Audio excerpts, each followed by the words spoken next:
Haleluya. Shalom. Ayo tepuk tangan yang meriah bagi Tuhan Yesus. Puji Tuhan. Silakan duduk kembali Bapak Ibu. Terima kasih buat tim Praise and Worship dan semua saudara yang melayani dan hadir pada malam hari ini.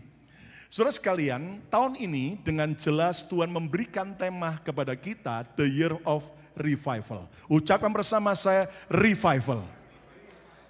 Justru di tengah-tengah keadaan yang sulit, ekonomi yang lesu melanda Amerika dan bangsa-bangsa, tetap Tuhan kita bisa datangkan kebangkitan besar. Nah, seperti Nabi Elia, ketika orang Israel sedang mengalami kemunduran rohani, mereka dipimpin oleh Raja Ahab dan juga Ratu Isabel, sehingga mereka mulai meninggalkan Tuhan dan menyembah kepada yang lain. Maka supaya terjadi revival, maka Elia di atas Gunung Karmel, dia memperbaiki altar atau mezbah Tuhan yang sudah rusak. Dan ketika dia perbaiki mezbah, maka ketika dia mempersembahkan korban di atas mezbah, bukan hanya lembu yang disembelih, tapi juga air yang begitu banyak, 12 buyung.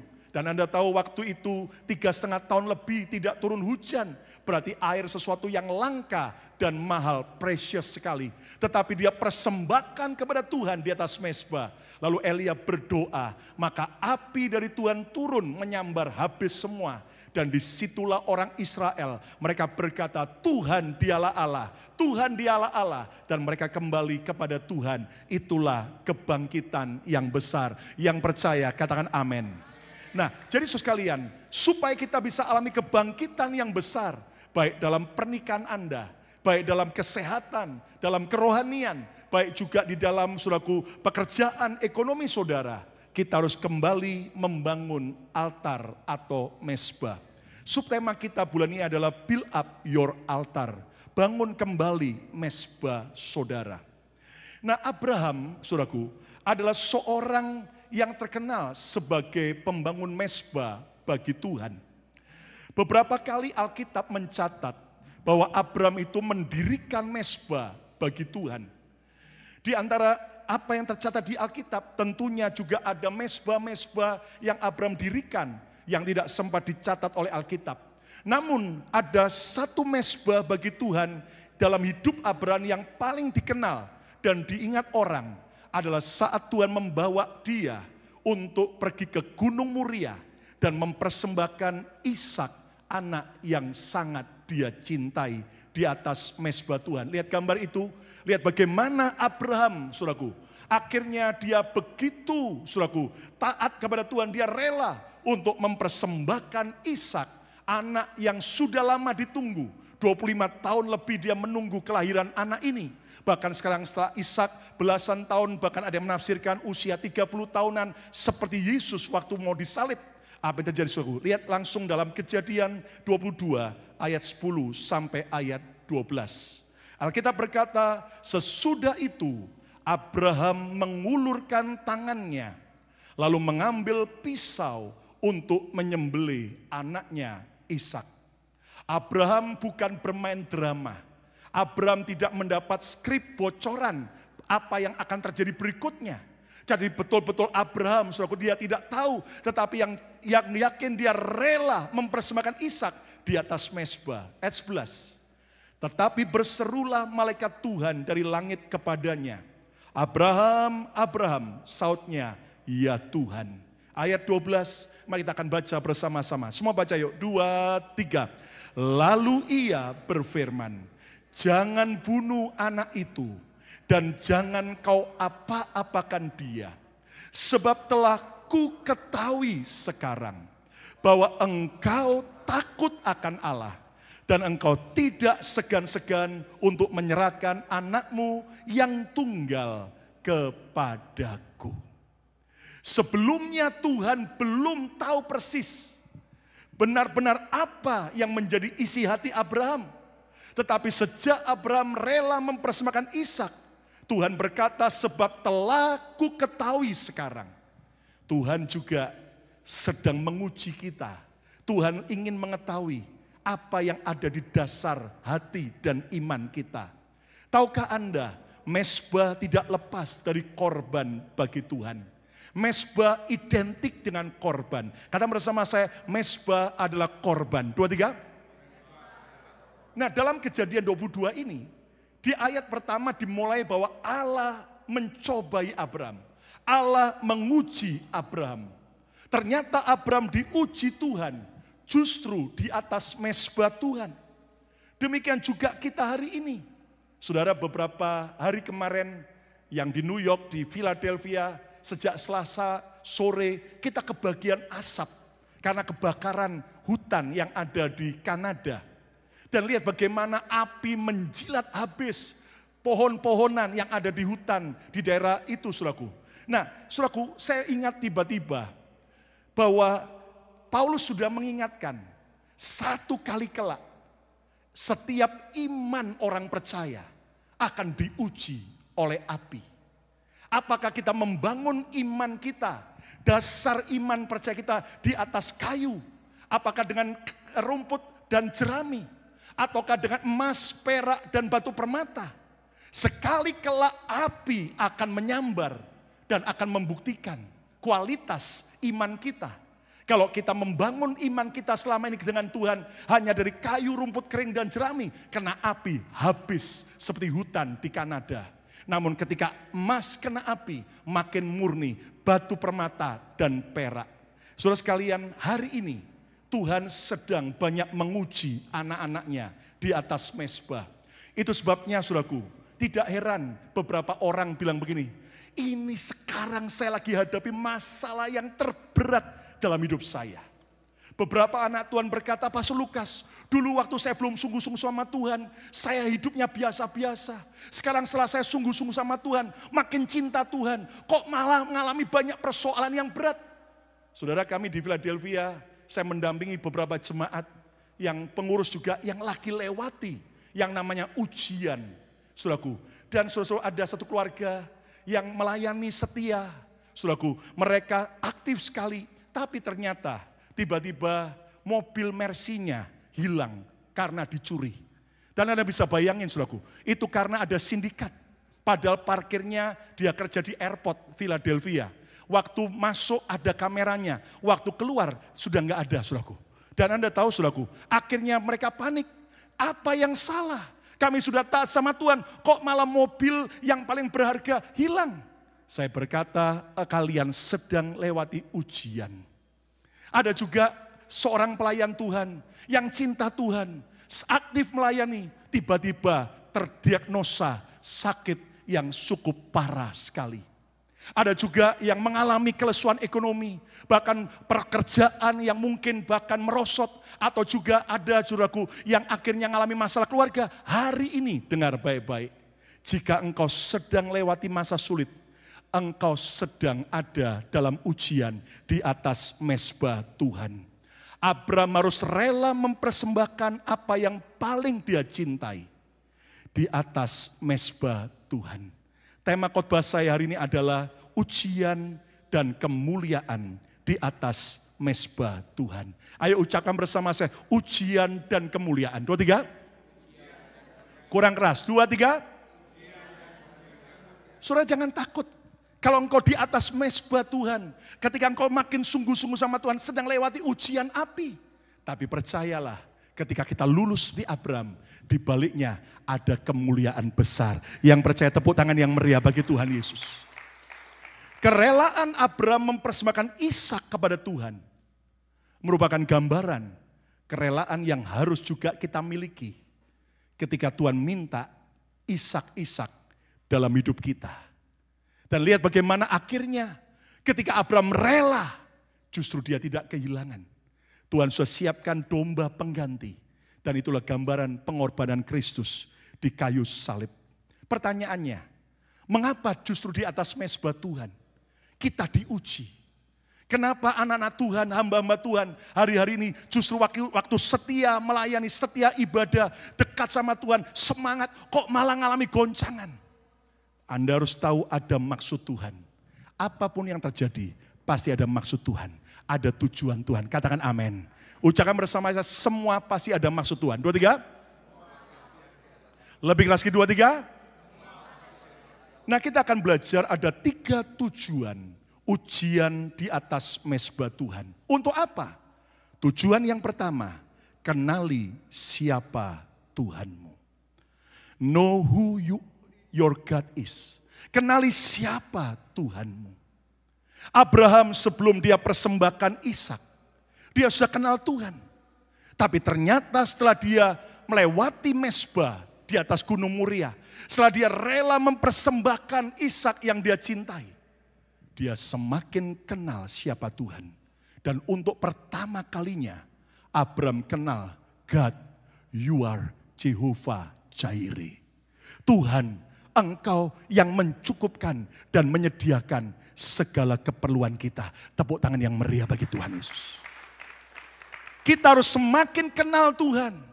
Saat kita lewati ujian di atas mezbah, Anda makin cinta kepada Tuhan, jangan malah jauh. Jangan sampai Anda malah kemudian jadi orang yang kecewa dengan Tuhan. Lihat Ayub. Ayub seorang yang saleh. Tapi setelah dia lewati ujian di atas mezbah, dia lewati semua masa proses yang menyakitkan. Setelah dia cabut semua perkataan yang salah, tuduhan bahwa Tuhan tidak adil, maka Ayub berkata, Lord, Tuhan, aku dulu tahu Tuhan dari kata orang.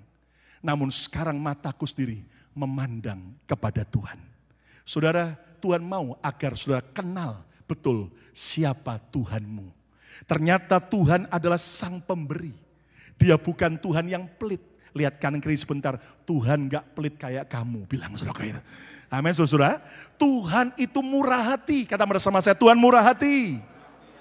Tapi ingat Tuhan kita juga Tuhan yang cemburuan. Kata bersama saya, Tuhan cemburuan. Yang namanya cemburu itu wanita, istri-istri pasti paham betul. Betul Ibu? Ini ditanya enggak jawab. Wah puji Tuhan, para wanita di sini enggak pernah cemburu. Pernah cemburu enggak Bu? Curiga. Biasanya kekerjaan enggak pernah mandi, enggak pernah keramas, enggak pernah ganti baju. Sekarang kok kekerjaan, waduh mandi keramas sampai parfumnya. Pasti kamu di kerjaan ada yang saudaraku. Nah, saudaraku, Tuhan itu juga cemburuan. Dia cemburu, jangan-jangan Ishak yang dia berikan kita lebih cintai daripada Tuhan sang pemberi Ishak. Hari ini Tuhan sedang lihat hidup kita. Apakah ada sesuatu yang membuat Tuhan cemburu? Ingat Tuhan juga sang penguji hati. Setelah lewati proses itu di atas mezbah, Tuhan berkata, Abraham kamu lulus. Sekarang aku tahu benar, engkau benar-benar takut akan Tuhan. Hormat kepadaku, bahkan kau rela persembahkan anak yang kau kasih. Tepuk tangan yang meriah bagi Tuhan kita. Amin. Bahkan percayalah Tuhan juga setia. Kata bersama saya, Tuhan setia. Lihat di atas mezbah, Abraham hanya tinggal dengan Ishak. Dia di atas puncak bukit Moria, kesepian. Tapi rupanya dia tidak ditinggalkan. Ada Tuhan yang mendampingi, ada malaikat Tuhan, dan ada domba yang Tuhan sediakan. Hari ini kalau ketika engkau sedang lewati masa kesepian, karena orang lain tidak mengerti Anda, mereka mencibir, mereka meninggalkan Anda, mereka mengkhianati saudara. Namun satu hal, Tuhan tetap setia selama-lamanya. Tepuk tangan yang meriah bagi Tuhan Yesus. Bahkan Tuhan menyediakan kebutuhan kita lebih dari cukup. Yang kedua, apa tujuan ujian di atas mezbah?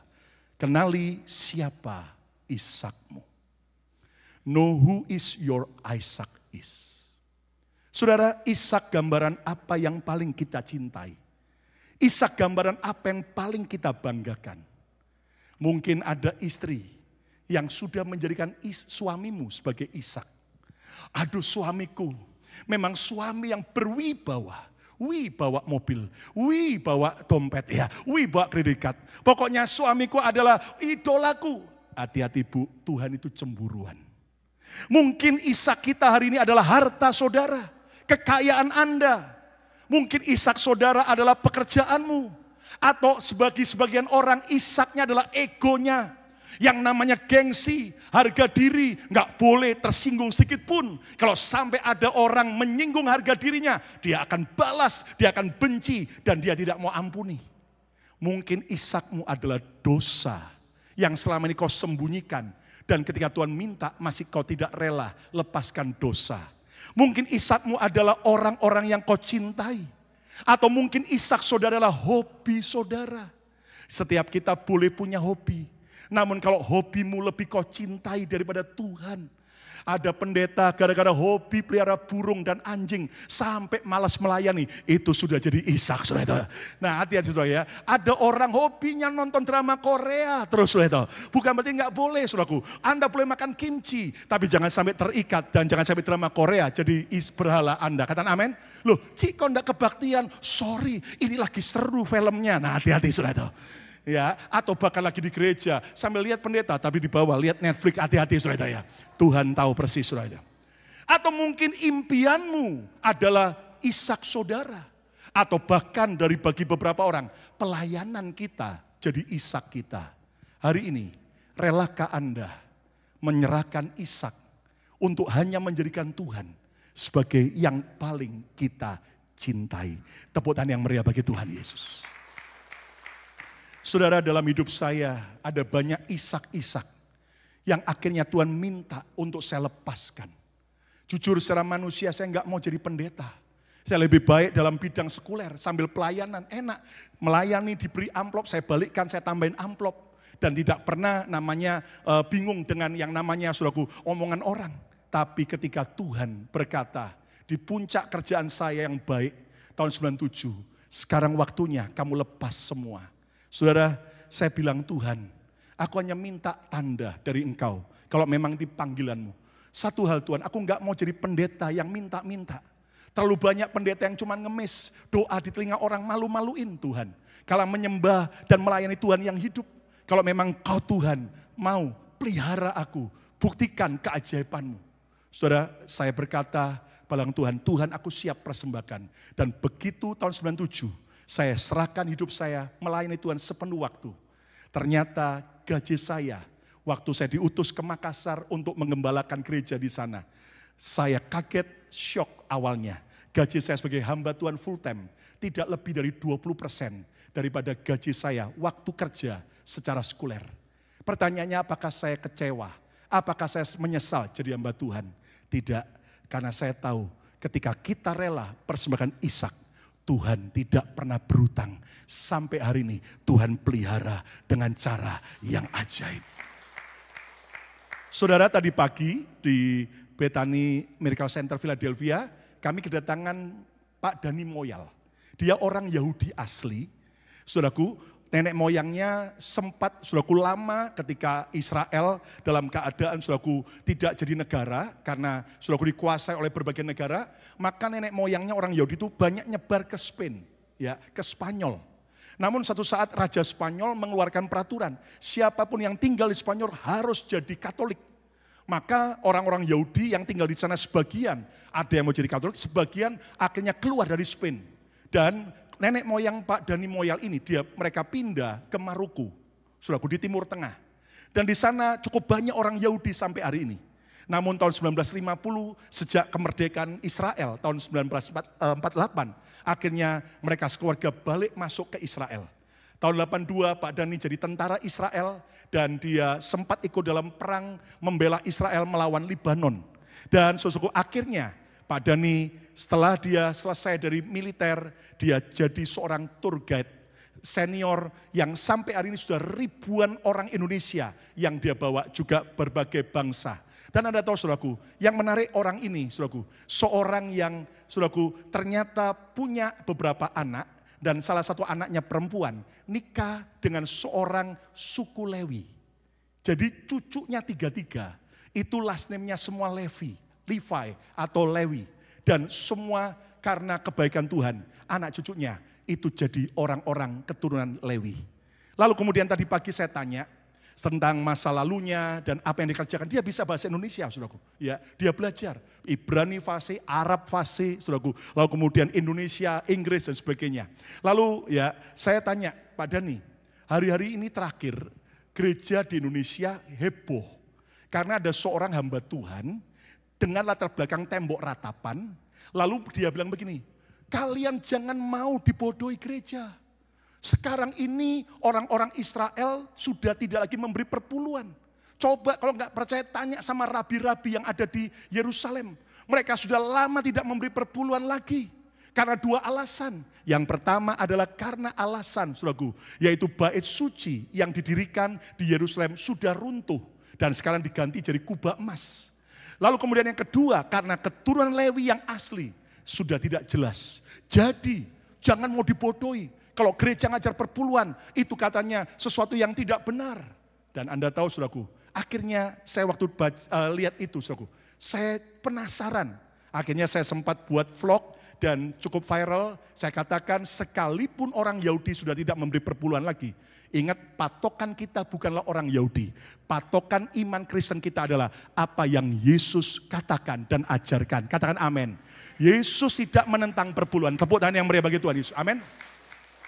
Tapi tadi pagi di talk show di depan jemaat, saya tanya, Pak Dhani, jadi sebetulnya sampai hari ini, Pak Dhani dan orang-orang Israel yang lain, apakah sudah tidak lagi memberi perpuluhan? Dia bilang, loh kami tetap memberi perpuluhan. Ya toh? Dan ternyata dia bilang yang sudah tidak lagi dilakukan itu karena bait suci sudah nggak ada, belum lagi dibangun, ya toh, di Yerusalem, maka korban bakaran kambing, lembu, domba yang disembelih dan dibakar di atas mezbah, orang Yahudi nggak lakukan lagi karena sudah nggak ada. Tapi nanti kalau ada mereka akan siapkan. Tapi soal perpuluhan mereka masih memberi. Bahkan dia cerita perpuluhan itu baru hanya yang paling kecil. Tapi yang lain-lain orang Yahudi sampai hari ini kalau mereka menyembah Tuhan, beribadah, mereka korbannya generous sekali. Baik bagi orang miskin, mensupport imam Lewi, mensupport gereja lokal atau sinagoga mereka, saudaraku. Bahkan mereka sampai berlomba. Dia cerita kalau sampai Sabat, itu saudaraku rebutan siapa yang membaca Taurat di depan. Maka rebutan, saya berani 100 shekel. Ada yang lain lagi, saya 500 shekel, ada lagi. Jadi dibid sampai mana yang paling mahal. Bayangin, mereka hanya demi baca Taurat, mereka mau bayar harga mahal. Bahkan kalau sampai apa kebutuhan di sinagoga, lampunya udah tua, saya ganti. Tapi nanti ada bagian daripada anggota keluarga saya, lambangnya dan sebagainya. Dan Anda tahu, tidak heran kenapa orang Yahudi sampai hari ini, walaupun berkali-kali mereka mau dihancurkan, dibinasakan. Bahkan Hitler 6 juta orang Yahudi dibantai. Tapi ternyata sampai hari ini Yahudi tetap bisa hidup. Bahkan menguasai ekonomi dunia. Dan menjadi para penemu-penemu yang hebat. Kenapa? Dua hal. Karena perjanjian Tuhan kepada Abraham. Tuhan memberkati Abraham dan keturunannya. Tapi yang kedua, orang Yahudi. Orang yang generous dalam soal korban persembahan. Tepuk tangan yang meriah bagi Tuhan Yesus. Dan lihat Matius 23 ayat 23. Tuhan Yesus di perjanjian baru. Dia mengatakan apa? Celakalah kamu hai ahli-ahli Taurat dan orang-orang Farisi. Hai kamu orang-orang munafik. Sebab persepuluhan. Lihat Yesus berkata tentang persepuluhan. Dari selasi, adas manis dan cintan kamu bayar. Tetapi yang terpenting dalam hukum Taurat kamu abaikan. Yaitu keadilan dan belas kasihan dan kesetiaan. Lihat kalimat yang saya garis bawahi. Ucapkan sama-sama 2, 3. Yang satu harus dilakukan. Apa yang harus dilakukan? Perpuluhan. Terus dan yang lain apa? Jangan diabaikan. Yaitu hidup dalam keadilan, belas kasihan dan kesetiaan. Lihat NLT version lebih jelas. You should tithe. Kamu harus memberi perpuluhan, yes, but do not neglect the more important things, yaitu keadilan, belas kasihan, dan kesetiaan. Yesus tidak menentang perpuluhan. Yesus tidak meniadakan perpuluhan. Ada yang bilang begini, tapi ini kan ayat konteksnya berkata kepada ahli Taurat dan orang-orang Farisi, bukan pada kita orang Kristen. Anda harus tahu, kalau belajar Alkitab nggak bisa begitu caranya. Memang konteksnya bagi orang Farisi dan ahli-ahli Taurat. Namun kebenaran di dalamnya adalah untuk semua kita. Setuju? Katakan amin. Kenapa saudaraku? Contoh, ada surat Galatia. Loh, itu kan tulisan Paulus bagi jemaat Galatia. Kita kan bukan orang kota Galatia. Kita orang New York. New Yorker, yes. Philadelphia. Nggak ada yang amin. Nah Anda tahu saudaraku, tapi kan bukan berarti karena kitab Galatia untuk orang Galatia, maka kita yang bukan orang Galatia lalu menolak kitab Galatia. Nggak gitu caranya belajar firman. Dan aneh sekali, ada orang yang bilang menolak perpuluhan dari ayat ini. Tapi keadilan, kebenaran, dan kesetiaan. Mereka tetap mau bilang, enggak bisa. Namanya kebenaran adalah untuk semua orang. Katakan amin. Bahkan lihat Matius 22 ayat 21. Satu pasal sebelumnya, Yesus ditanya oleh orang-orang Farisi untuk dijebak. Bolehkah kita membayar pajak kepada pemerintah? Lalu Yesus tanya, minta uang, lalu gambar siapa? Lihat ayat 21. Jawab mereka, gambar dan tulisan kaisar di mata uang koin waktu itu. Lalu kata Yesus kepada mereka, baca sama-sama 23, berikanlah kepada kaisar apa yang wajib kamu berikan kepada kaisar. Itulah pemerintah, pajak. Tuhan Yesus mengajar orang Kristen harus taat bayar pajak. Cuman sedikit, orang Kristen harus taat bayar pajak. Dan baca sama-sama, kepada Allah apa yang wajib kamu berikan kepada Allah. Lihat dalam NLT version lebih jelas. And give to God what belongs to God. Berikan kembali kepada Tuhan apa yang menjadi miliknya Tuhan. Dan Anda mengerti perpuluhan bukanlah sesuatu yang kemudian menakut-nakuti. Kalau nggak ngasih terkutuk. Itu hamba Tuhan yang kurang seimbang. Tapi justru karena kita cinta sama Tuhan, kita membawa perpuluhan. Dan Anda tahu perpuluhan barulah tes awal. Kalau kita mau beri 100%, tapi 10% aja keberatan. Nenek bilang, mana mungkin. Tapi percayalah, orang cinta Tuhan, jangankan 10%, 100%, Ishak yang paling dicintai, dia akan rela persembahkan. Tepuk tangan yang meriah bagi Tuhan Yesus. Yang ketiga, yang terakhir, apa tujuan ujian di atas mezbah Tuhan? Yang ketiga, kenali siapa dirimu. Know who you are.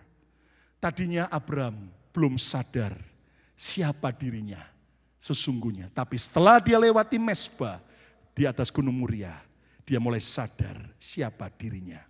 Kita adalah milik Tuhan. Ayo ucapkan bersama saya milik Tuhan. 2, 3. Kita ini seperti Ishak, harusnya mati. Tapi ada domba yang mau menggantikan. Kita harus binasa. Tapi ada Yesus rela mati di kayu salib. Sang anak domba Allah. Sadari bahwa semua hanya titipan Tuhan. Apapun yang dititipkan Tuhan. Kalau dia mau ambil, kita nggak boleh keberatan. Lihat belajar dari para tukang parkir mobil. Nggak pernah sombong walaupun mobilnya banyak. Dan waktu orang minta kembali mobilnya, dia nggak pernah keberatan. Karena dia sadar semua hanya titipan. Ayo semua tepuk tangan yang meriah bagi Tuhan Yesus. Amin. Kita harus benar dalam mencintai. Dan kita juga harus hidup takut akan Tuhan. Hormati Tuhan. Kesimpulannya, kita harus lulus ujian. Seperti Abraham di atas mezbah Tuhan. Hasilnya adalah kemuliaan yang ajaib. Hari ini ketika engkau sedang lewati api ujian yang begitu berat, kuatkan hatimu. Percayalah, di balik ujian ada kemuliaan besar. Katakan amin. Apa tujuan ujian di atas mezbah Tuhan? Yang pertama, agar kita kenal siapa Tuhanmu. Yang kedua, kenal siapa Ishakmu. Dan kita harus rela.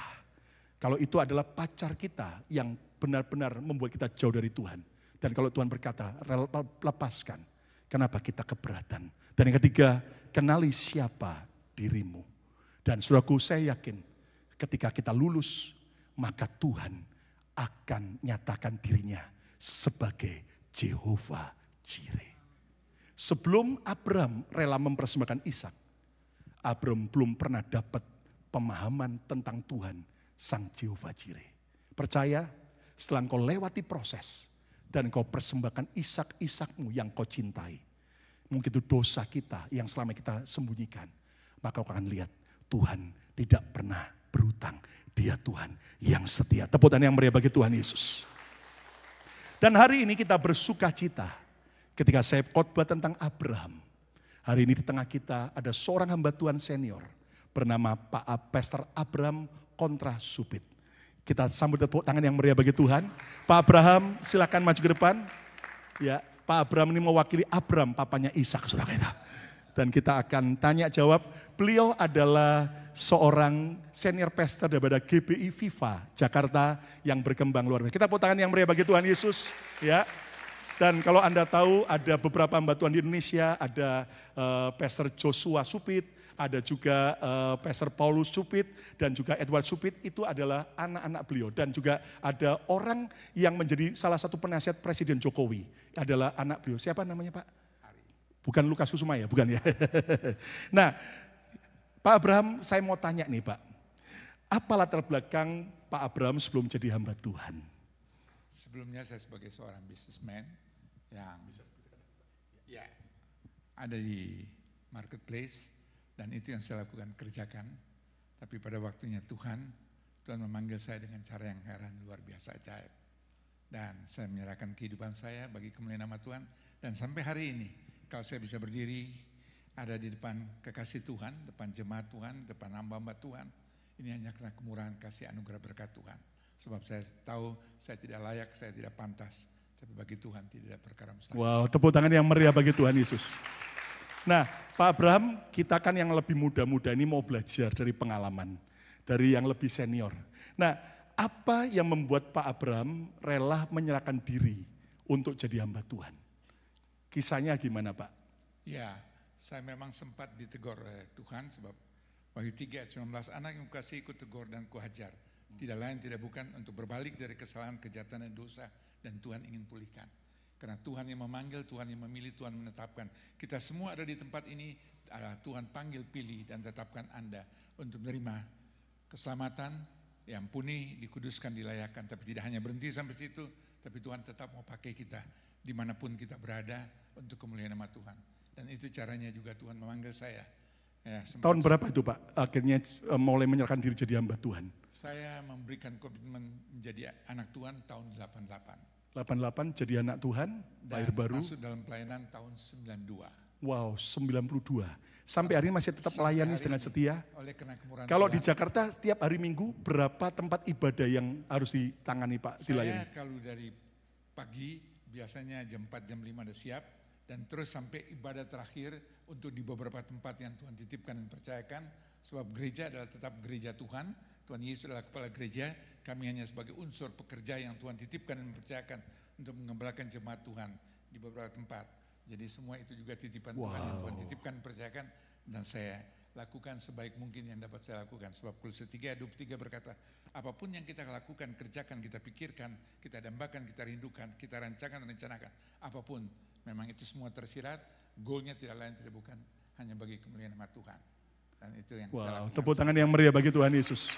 Bayangin, sejak tahun 88 jadi anak Tuhan, tahun 90 mulai melayani 92 sampai hari ini 2023. Ya. Wow, sudah berapa tahun sudah? Tapi sejak minggu pagi sampai malam ya. Keliling terus di Jakarta, pelayanan, setia, dan saya yakin upahnya besar di surga. Tepuk tangan yang meriah bagi Tuhan, amin.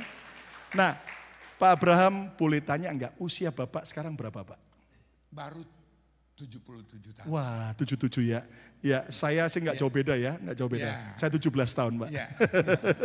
77. Nah, Pak Abraham, pengorbanan Ishak apa yang Pak Abraham pernah lewati, diminta oleh Tuhan, Ishak apa yang Pak Abraham pernah korbankan di hadapan mezbah Tuhan? Saya kira nggak ada yang saya korbankan, sebab semua itu tadinya datang dari Tuhan. Kalau Tuhan memang menginginkan mengembalikan, nggak usah sesuatu harta, sebab Alkitab berkata Matius 6 ayat 21, di mana hartamu berada di situ hatiku melekat. Dan saat ini saya tahu hidupku, nafas pun adalah titipan, kesehatan pun titipan, kehidupan pun titipan. Jadi apapun yang dapat kita lakukan, kerjakan, perbuat bagi kemuliaan nama Tuhan. Saya dengan rela harus dapat memberikan, dan suatu itu suatu hal, suatu keindahan. Kalau Tuhan izinkan, kalau kita bisa memberi, berarti tidak ada. Semua sebelum kita memberi, semua datangnya dari Tuhan. Dan itu saya kembalikan. Termasuk dedikasi, loyalitas, termasuk kehidupan. Dan pelayanan, itu bukan pelayanan, itu saya memang lakukan, kerjakan. Karena saya tahu itulah panggilan yang Tuhan titipkan dan percayakan. Jadi saya lakukan dengan penuh sukacita, dengan tidak ada unsur terpaksa, sekalipun kita harus melewati, yaitu dapur api sekalipun. Secara manusia mungkin sulit, secara manusia mungkin suatu hal, masalah, persoalan, pergumulan, tapi saya tahu rancangan dan rancangan Tuhan tidak pernah gagal pada waktunya. Wow, tepuk tangan yang meriah bagi Tuhan Yesus. Luar biasa. Jadi saudara-saudara, Pak Abraham Kontrasupit ini bayangin, demikian banyak ya pengorbanan yang beliau sudah lakukan, bahkan beberapa teman-teman dari Sinode GBI itu cerita bagaimana Pak Abraham terus mensupport hamba-hamba Tuhan daerah dengan kendaraan dan sebagainya, saudaraku. Tapi Pak Abraham tetap berkata bahwa itu bukan korban karena semua hanya titipan Tuhan. Nah, kita ini kadang-kadang berlaku banget, saudara. Nah, kita ini kadang-kadang, saudara, buru-buru ya kan, bagi orang-orang yang pelit, waktu dengar orang Israel sudah nggak ngasih Hebron, langsung bilang yes, yes, yes, saudara itu. Tapi ingat, saudaraku, jangankan 10%, semua hanya titipan Tuhan. Amin. Kalau Tuhan minta apapun juga, kita rela bersembahkan. Tepuk tangan yang meriah bagi Tuhan Yesus, ya. Nah, Pak Abraham, kita tahu bagaimana dedikasi pelayanan, lewati masa-masa sulit, masa-masa bahagia, dan juga bersama ibu ya mendampingi dan anak juga. Dan Pak Abraham, kira-kira apa tips nasihat Pak Abraham untuk kita semua yang hadir, baik para hamba Tuhan maupun jemaat biasa, supaya kita tetap setia sampai akhir dengan Tuhan? Baik, saya kira dalam hal ini kita tahu sebagai panggilan yang Tuhan titipkan dan percayakan, kita ada di dunia tidak secara kebetulan. Karena tetap ada rencana-rencana Tuhan yang Tuhan titipkan dan percayakan. Hanya ada kalanya kita belum dapat mengerti, karena kita belum tahu yang kita dambakan, kita rindukan sesuatu yang mungkin menyenangkan, sesuatu kebahagiaan, mungkin termasuk harta dan sebagainya. Dan itu memang firman Tuhan berkata, jangan kita kumpulkan hartamu di dunia, sebab di dunia, Matius 6 ayat 19, mengingat dan karat akan merusak, pencuri akan membongkar dan merampoknya. Tapi Matius 6 ayat 20, kumpulkanlah hartamu di surga. Kapan kita mengumpulkan harta di surga? Kita investasi sesuatu yang dapat kita lakukan yang baik untuk pekerjaan Tuhan. Apapun dia namanya, lakukan, kerjakan dengan segenap hati. Dan tidak ada hal yang kita lakukan, kerjakan, perbuat yang menjadi sia-sia. Sebab firman Tuhan kan 1 Korintus 15 ayat 58. Jeripaya kita tidak pernah sia-sia. Jadi apa yang kita lakukan, kita kerjakan. Kita tabur apapun, tidak pernah kembali dengan sia-sia. Itu keyakinan imanku. Sampai hari ini Tuhan titipkan, yang tadi karena disinggung, ya oleh kemurahan kasih anugerah berkat Tuhan, Tuhan titipkan, percayakan, sampai hari ini kami sudah sempat mendapat distribusikan 36 kendaraan. Wow. Untuk setiap bulan memang rencana 1 kendaraan yang biasa Pastor Ruben Adi yang bukannya kami yang dia menentukan dari daerah-daerah mana. Di daerah Merauke sampai Sabang, Miangas, Santarote. Dan itu kami lakukan, kerjakan, dan tidak ada yang kami lakukan dasarnya ada dari kami. Semuanya itu dari Tuhan, kami melangkah dengan iman, dan Tuhan yang menyediakan tepat pada waktunya, tidak pernah terlambat. Wow, tepuk tangan yang meriah bagi Tuhan Yesus. Luar biasa, 1 bulan 1 kendaraan baru dipersembahkan untuk hamba-hamba Tuhan daerah, saudaraku. Dan ini teman-teman dari Gembala GBI, bahkan juga Pak Rubin Adi, Ketua Sinode GBI, beliau sendiri yang mengapresiasi bahwa apa yang Pak Abraham lakukan itu sesuatu yang benar-benar di luar daripada dugaan orang. Tapi percayalah bahwa Pak Abraham enggak makin berkekurangan, tapi makin dilimpahi berkat oleh Tuhan, ya kan? Diberikan kesehatan, diberikan kesempatan hidup, dan bisa diberikan juga waktu untuk melakukan, mengerjakan sesuatu bagi kemuliaan nama Tuhan. Itu suatu berkat yang luar biasa. Luar biasa. Lihat bagaimana walaupun opa-opa tapi keren sekali. Trendy sekali. Tepuk tangan yang meriah, ya kan? Kita yang lebih muda kalah trendy, saudara. Nah, salah satu tips, Pak. Apa yang membuat Pak Abraham tetap sukacita dan tetap bahagia? Karena di New York ini banyak wajah yang stres-stres tuh, Pak. Nah, ya. Karena hidup keras di New York. Apa tips untuk tetap sukacita dan tetap awet muda? Ya, jaga hati. Karena firman Tuhan kan Amsal 4 ayat 23, jagalah hatimu dengan penuh kewaspadaan, sebab dari situ terpancar kehidupan. Kehidupan Anda dan saya untuk mempunyai hari depan yang luar biasa dimulai dari diri kita sendiri dahulu. Kita mengharapkan suatu berkat, beri terlebih dahulu. Sebab firman Tuhan mengajarkan bagi kita semua, Kisah 120 ayat 35d, lebih diberkati memberi daripada menerima. Dan kalau Anda mau diberkati, karena firman Tuhan mengajarkan 1 Petrus 3 ayat 9b, hendaklah kamu memberkati, karena untuk itulah Anda dan kami semua di tempat ini dipanggil untuk memperoleh berkat. Kita sering hanya rindu dipanggil untuk memperoleh berkat, tapi ada tugas tanggung jawab yang Tuhan titipkan untuk kita terlebih dahulu memberi. Sebelum kita diselamatkan, Bapa di surga telah mengutus anaknya, dikorbankan, diberikan bagi anak saya. Dia rela untuk mati bagi saudara saya, sehingga anak saya tidak mengalami kematian yang kekal, tapi kehidupan yang kekal. Tapi itu semua adanya waktu kita hidup. Surga dan neraka waktu kita masih hidup. Pilihan ada pada saudara saya. Kita terikat dengan segala materi, dengan segala yang Anda dan saya dambakan, rindukan, inginkan. Ada kalanya Tuhan menguji, melihat Tuhan tidak membutuhkan apapun juga, sebab semua asalnya daripada Dia. Tapi Dia menguji hati kita. Kalau kita rela, terutama untuk pekerjaan Tuhan, kita bawa doa di tempat ini supaya kursi-kursi yang ada dipenuhi oleh jiwa-jiwa. Dan itu tugas siapa? Domba-domba. Anda dan saya sebagai domba-dombanya Tuhan. Kita membawa jiwa-jiwa ke tempat ini melalui kesaksian kehidupan kita. Tadi saat ini, yang terutama dan paling utama saat ini, konteksnya yaitu untuk kehidupan anak saya, yaitu mesbah Tuhan adalah hidup kita. 1 Korintus 3 ayat 16-17, kita adalah bait Allah, bait Roh Kudus. Oleh karena itu siapa yang mencelakakan, merusak bait Allah, maka Allah sendiri akan membinasakan. Oleh karena itu sampaikan kita adalah kehidupan yang kekal, menjadi saksi Kristus di mana kita berada. 2 Korintus 3 ayat 2 dan 3. Di kitab suratan yang terbuka, mereka akan melihat hidup kita tadinya tidak berkenan, tidak layak. Kita hidup dengan penuh kekikiran karena hanya berpikir materi dan sebagainya, untuk kita. Tapi kalau kita kembalikan terlebih dahulu untuk Tuhan, Tuhan sanggup mampu memberkati dengan cara yang luar biasa ajaib. Kesehatan Anda, rumah tangga Anda, hari depan Anda, usaha, bisnis, pekerjaan Anda akan terbuka dengan heran luar biasa. Karena kita bahkan Tuhan izinkan untuk menjadi bendahara-bendahara Allah melalui dimanapun Anda saya berada. Alkitab berkata, 1 Korintus 3 ayat 9, kita adalah partner, kawan, rekan sekerja Tuhan. 1 Korintus 3 ayat 9b, kita adalah ladangnya Tuhan. Waktu Anda mengerjakan apapun, dalam profesi apapun, di situ pun ada Tuhan yang akan turut bekerja sama sehingga Roma 8 ayat 28 digenapkan. Allah turut bekerja sama dalam segala sesuatu untuk mendatangkan suatu kebaikan bagi kita yang mengasihi Dia, yang terpanggil sesuai rencana Tuhan. Ada kita mengasihi Dia seperti Abraham saat itu. Dia memang mengasihi anak ini tunggu 25 tahun. Yang logika manusia tidak mungkin lagi melalui istrinya saat itu yang dengan tanda kutip yang sudah tidak memungkin untuk hamil. Tapi karena dia beriman, waktu diminta saat itu untuk anaknya diserahkan, hatinya hancur. Dia tidak berdiskusi dengan istrinya karena dia tahu nanti ada jadi pertentangan. Dia bawa, tapi dia yakin, dia imani, percaya. Anaknya bertanya, kayu sudah tersedia, pisau yang akan dikorbankan sudah tersedia, api yang akan itu untuk dipersembahkan, persembahannya semua ada, dan mana korbannya? Dia katakan, Tuhan telah menyiapkan. Dia melangkah terus, hatinya hancur. Saya sungguh amat yakin, dia tidak main-main. Tapi karena dia percaya pada Tuhan, dan Tuhan tidak pernah terlambat, tepat pada waktunya, dia memberikan segala satu. Pengkhotbah 3 ayat 11a, segala satu indah pada waktunya Tuhan. Dan tadi Kejadian 22 ayat 12, waktunya Tuhan melihat, diuji hatinya, dia tahu, dia tidak melekat dengan sesuatu yang dia kasih dan cintai, tapi dia terlebih dahulu melekat dengan Tuhan. Kalau hati kita semua sini melekat dengan Tuhan, Tuhan akan luputkan dari mara bahaya, kecelakaan, malapetaka, kebangkrutan, kemiskinan, sakit, penyakit. Mazmur 91 ayat 14b. Karena hati anak saya melekat dengan Tuhan. Tuhan luputkan, dan tidak hanya luputkan, dia membentengi anak saya. Amen. Ada perlindungan daripada Tuhan, sehingga tidak kuasa apapun yang dapat merusak rumah tangga, hari depan, kesehatan, keuangan seorang saya. Diberkati Tuhan luar biasa. Tepuk tangan yang meriah bagi Tuhan Yesus, ya.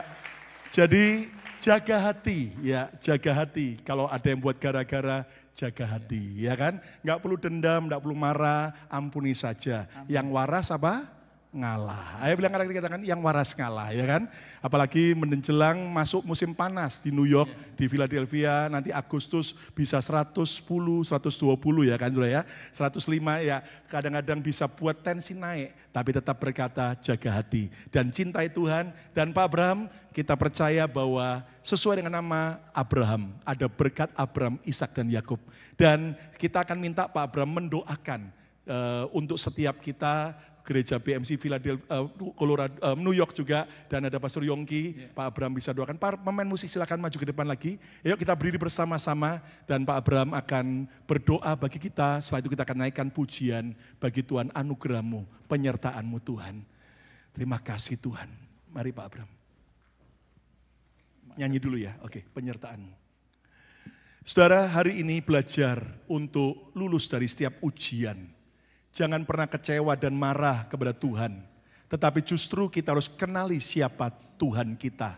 Dia tidak pernah berniat jahat, tapi dia hanya menguji kita. Yang kedua, kenali siapa Ishak-Mu dan rela persembahkan Ishak-Mu bagi Tuhan. Dan yang ketiga, kenali siapa dirimu. Penyertaan-Mu Tuhan, segalanya bagiku. Terima kasih Bapak, Engkau baik, sungguh baik, amat baik, teramat baik. Tidak secara kebetulan Engkau izinkan hamba-Mu boleh ada di tempat ini. Karena Engkau yang manggil, Engkau yang memilih dan menetapkan dan mengutus hamba-Mu di tempat ini untuk menjadi berkat bagi jemaat kekasih Tuhan yang kau titipkan dan percayakan melalui gereja Tuhan, Successful Bethany Family New York Bapak. Seluruh jemaat Tuhan, apapun masalah, persoalan, pergumulan, tantangan, cobaan, ujian yang mereka sedang gumuli saat ini, kami percaya Tuhan kami yang sama, yang kuasanya tidak pernah berubah. Ibrani 13 ayat 8. Dahulu, kemarin, hari ini, sampai Maranatha. Dan Engkau yang memanggil mereka, mereka ada di tempat ini tidak secara kebetulan. Rekan sekerja Tuhan yang Tuhan titipkan melalui gereja Tuhan Bethany New York di tempat ini. Engkau yang pakai kami semua tanpa kecuali. Dan kekasih anak-anak Tuhan, jemaat kekasih Tuhan, jadikan kami menjadi saksi Kristus dimanapun kami berada. Terutama dan paling utama dalam keluarga besar kami. Ada suatu perubahan yang signifikan Bapak. Mereka akan melihat ada perubahan dalam kehidupan kami. Kami mesbah yang telah Engkau kembali merestorasi Bapak. Menjadi saksi Kristus. Diberkati dengan luar biasa ajaib. Bahkan tanda heran mujizat Tuhan digenapkan dalam kehidupan mereka. Dan Kau telah beri kuasa bagi anak-anak Tuhan di tempat ini untuk menjadi kawan partner sekerja Tuhan. Matius 16 ayat 19. Sehingga waktu mereka ucapkan, berkatakan, rumah tangga kami, kehidupan kami, hari depan kami, hari besok kami diberkati. Untuk menjadi berkat, terutama melalui gereja Bethany New York di tempat ini. Jiwa-jiwa dipenuhi Tuhan. Untuk haus yang lapar akan kebenaran firman Tuhan, Engkau pakai semua setiap jiwa-jiwa yang ada di tempat ini menjadi partner, kawan, rekan sekerja Tuhan. Rekan sekerja Tuhan, mereka akan berikan dedikasi dan loyalitas yang terbaik bagi kemuliaan nama-Mu melalui wadah gereja Tuhan Bethany New York di tempat ini. Diberkati dengan heran luar biasa saja. Teman-teman yang telah mengambil bagian dalam pelayanan di tempat ini, Engkau balaskan dengan heran luar biasa saja. Kehidupan mereka, kesehatan mereka, rumah tangga mereka, hari depan mereka, keuangan mereka, pelayanan mereka diberkati, diberkati, diberkati bagi kemuliaan nama-Mu. Terima kasih Bapa. Dan apapun kewajiban tanggung jawab jemaat Tuhan di tempat ini, karena firman-Mu tetap ya dan amin. Apa yang Kau sabdakan Bapa dalam Kejadian Tuhan, yang Engkau telah berfirman Tuhan, Engkau tidak pernah akan meninggalkan kekasih anak-anak Tuhan. Dan Engkau juga yang bersabda, Engkau juga yang berfirman, dan kami aminkan Alkitab itu tetap tidak pernah berubah kuasanya. 39 buku perjanjian lama, 27 buku perjanjian baru, 66 Alkitab, kami semua aminkan, kami semua yakini, kami semua imani, dia tetap relevan sampai saat ini. Apa yang harus kami lakukan, apa yang harus kami kerjakan, termasuk untuk membayar perpuluhan, tidak ada yang itu. Itu kami hanya menyisikan, sebab itu datang daripada-Mu. Engkau sedang menguji hati kami masing-masing. Dan kami imani percaya, kami tidak bisa menguji Engkau, tapi Engkau menantang kami di tempat ini. Melalui firman Tuhan, Engkau berfirman dalam Maliaki 3 ayat 10. Engkau berfirman, C, ujilah aku kalau aku tidak akan membuka pintu tingkap-tingkap di surga. Waktu jemaat Tuhan mulai memberi kembali dengan tugas tanggung jawab mereka, disadarkan membawa persembahan persepuluhan ke rumah Tuhan di tempat ini. Supaya perbendaharaan Tuhan ada di tempat ini. Gereja Tuhan tetap dapat eksis dan nama Tuhan dipermuliakan. Dan Engkau balaskan dengan heran luar biasa ajaib. Sebab Engkau berfirman, ujilah aku. Siapakah kami yang dapat menguji? Tapi Engkau menguji dan melihat melalui hati kami. Waktu kami memberi, kami imani percaya tidak ada yang kembali dengan sia-sia. Engkau akan balaskan dengan cara-Mu yang heran luar biasa ajaib. Memberkati hidup kami, keluarga kami, usaha kami, bisnis kami, kesehatan kami, pelayanan kami, hari depan kami diberkati. Dan kami siap menjadi saksi Kristus. Kami siap menjadi alat bagi kemuliaan nama-Mu Tuhan. Itulah doa kerinduan hamba-Mu. Berkati Pak Yongki bersama Ibu dan seluruh jajaran yang terlibat secara langsung maupun tidak. Begitupun Pastor Lukas dalam pelayanannya di Philadelphia diberkati dengan luar biasa ajaib. Dan semua yang ada di bawah jajarannya diberkati luar biasa ajaib. Terima kasih Bapak. Engkau baik, sungguh baik, amat baik, teramat baik. Engkau telah memberkati gereja di tempat ini Bapak. Tempat di tempat ini juga diberkati Bapak. Melalui hamba-Mu Pastor Yongki bersama Ibu dan seluruh jajaran diberkati luar biasa ajaib. Itulah doa kerinduan hamba-Mu. Dalam nama Yesus hamba berdoa dan mengucap syukur. Terima kasih Bapak, Engkau baik, sungguh baik, amat baik. Dan semua yang percaya Tuhan membuat kita lulus dari ujian dan membawa kita pada kemuliaan Tuhan, sama-sama katakan Amin. Amin. Tepuk tangan yang meriah bagi Tuhan Yesus. Terima kasih Pak Abraham. Tuhan memberkati.